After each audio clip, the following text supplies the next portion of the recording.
Hi hello friend दोस्तों, मैं आपका फ्रेंड एमएल परमार और स्वागत करता हूँ YouTube channel maths trick bye Parmar. तो दोस्तों आज का टॉपिक एसएससी रीजनिंग। तो आइए दोस्तों बिना किसी देरी की शुरुआत करते हैं। देखिए पहला क्वेश्चन वेरी वेरी हेल्पफुल रहने वाला है। एक सेकंड में कैसे आंसर निकालें। देखो कहता है कि दो संख्याओं का योग 90 है और उनका अंतर 40 है। अब आपको यहाँ से पूछे कि योग योग मतलब क्या होगा, जोड़ है ना, और अंतर मतलब दोनों को घटाना है। देखो सोल्व करते हैं तो ये यहाँ पे प्लस हो जाएगा और यहाँ पे माइनस हो जाएगा। विपरीत चिन्ह लगाएंगे, यहाँ प्लस है तो माइनस लगाएंगे, माइनस है तो प्लस, और यहाँ माइनस लगाएंगे तो ए से ए कैंसिल हो जाएगा, कट जाएगा, और एक ए और एक कितना हो जाएगा, 2a हो जाएगा। 40 में से 50, 90 में से 40 गया कितना बचे, 50। 2 से कट गए तो ए बराबर कितना आ गया, 25। जब ए का मान 25 आ गया तो बी का मान कितना आ जाएगा, ये 25 इधर माइनस हो जाएगा,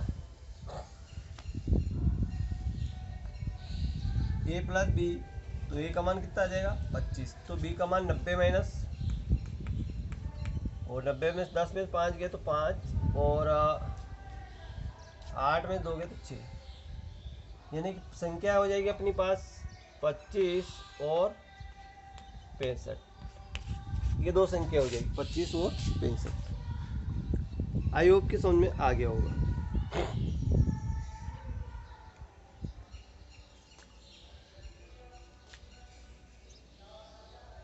अगला क्वेश्चन है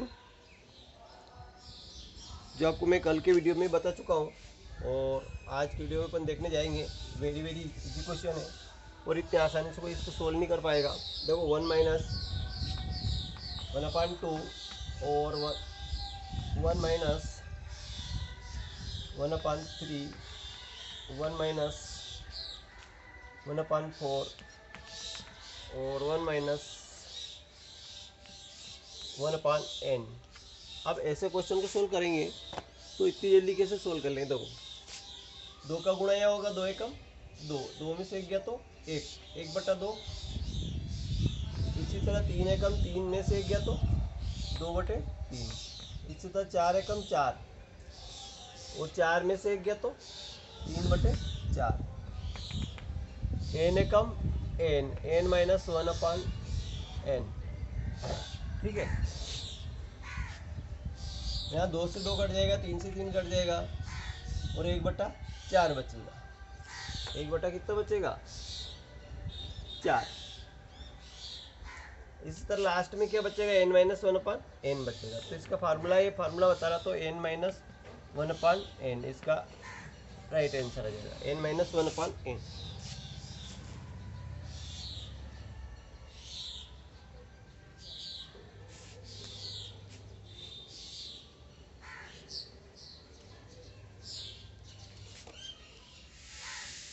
लेकिन यहाँ से कोई संख्या कटेगी तो ये भी संख्या ऐसे कट जाएगी तो 1/n क्या बचेगा, सॉरी 1/n, क्योंकि ये संख्या 2 से 2 कट गया, 3 से 3, 4 से 4 कटेगा, यहाँ से कटेगा, तो ये संख्या से संख्या कट जाएगी तो 1/n बराबर क्या बचेगा, 1/n बचेगा, 1/n ही बचेगा, 1/n बचेगा। ठीक है, आई होप समझ में आ जाएगा। अगर यहाँ पे कोई संख्या होती, अगला क्वेश्चन देखिए,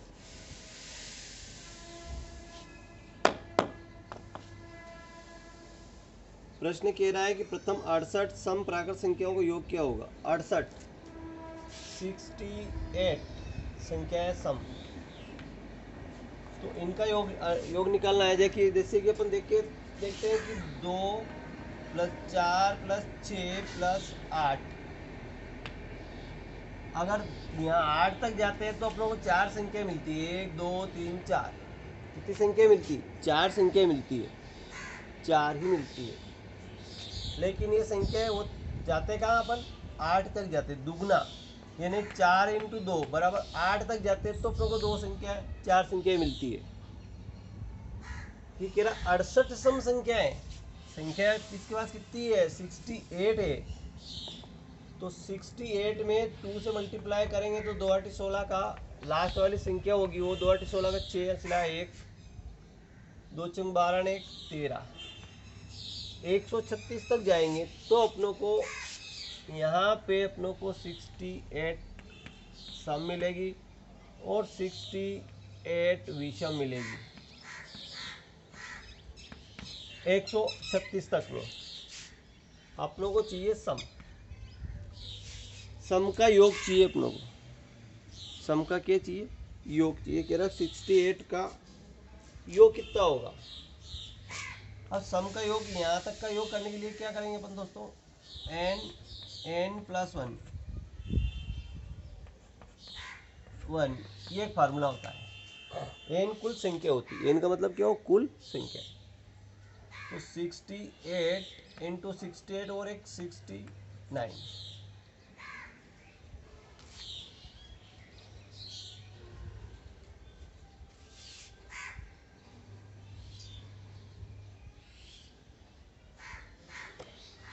है ना। और सम संख्याओं का योग पूछा इसने तो इनका योग कर लेंगे अपन, गुणा कर लेंगे। देखो तो इनका मल्टीप्लाई करते हैं तो 68 में 69 का मल्टीप्लाई कर लो। 9 8 72 का 2 7 9 6 54 और 4 60 और 3 63 फिर 6 8 48 का 8 असला 4 6 6 36 और 4 40 और ये जो अपना आंसर आएगा 2 बचे 8 ने 3 11 का 1 असला 1 6 ने 7 और 4 4712 इज द राइट आंसर। 68 तक 68 संख्याएं की बात करी हमने, 68 तक नहीं गए, 68 संख्याओं की बात करी। ठीक है तो 4712। अब क्वेश्चन ले लेते हैं। प्रथम 100 तक सम संख्याओं का योग। 100 तक की बात करी इसने, 100 तक कहा है, तक कहा, बहुत डिफरेंस होता है। 100 संख्याएं और 100 तक में बहुत डिफरेंस होता है। 100 तक मतलब उससे आगे नहीं जाना, ये कहने का मतलब है उससे आगे नहीं जाना है। तो 100 तक ही पहुंचेंगे अपन तो पहली संख्या क्या होगी, 2 होगी, दूसरी 4 होगी, 6 होगी और लास्ट तक जाएंगे तो 100 हो जाएगी। 100 तक की कहा, उससे आगे नहीं जाना है। ठीक है। अब 100 तक में कह रहा है कि सम संख्याओं का योग करना है, तो सम संख्या का योग करेंगे तो क्या होगा, इसमें 50 सम होगी, आधी सम होगी और 50 विषम होगी। अब सम संख्या की बात करते हैं तो सम का फार्मूला होगा n प्लस 1 है ना। तो 50 इंटू 50 और 1 51 होगा और 0 का तो 0 आ जाएगा, 5 है कम 5 5 बच्चे 25, ये इसका आंसर आएगा। अगर ये कह दे कि विषम का योग करिए, विषम का योग करिए तो इसका फार्मूला होगा अपने पास n स्क्वायर। n स्क्वायर मतलब 50 का स्क्वायर, 50 का 5 बचे कितना होगा 25, 2 सिफर 2500 और 2550। सम और विषम थोड़ा डिफरेंस है। सम संख्या और विषम संख्याओं का अंतर कितना होगा। कोई अगर ये पूछ ले आपसे कि 1 से 100 तक की सम संख्या और विषम संख्याओं का अंतर कितना होगा तो वो अंतर आपके सामने आएगा 50। पहले आप उनका योग निकालोगे फिर आप उनका हल करोगे तब आएगा 50। 1 से 100 तक की संख्याओं में सम और विषम का अंतर निकालना है तो कैसे निकालोगे, तो पहले सम को अलग जोड़ोगे, विषम को अलग जोड़ोगे और फिर उसका डिफरेंस निकालोगे तो वो कितना आएगा 50। आई होप कि समझ आ गया होगा। Thank you.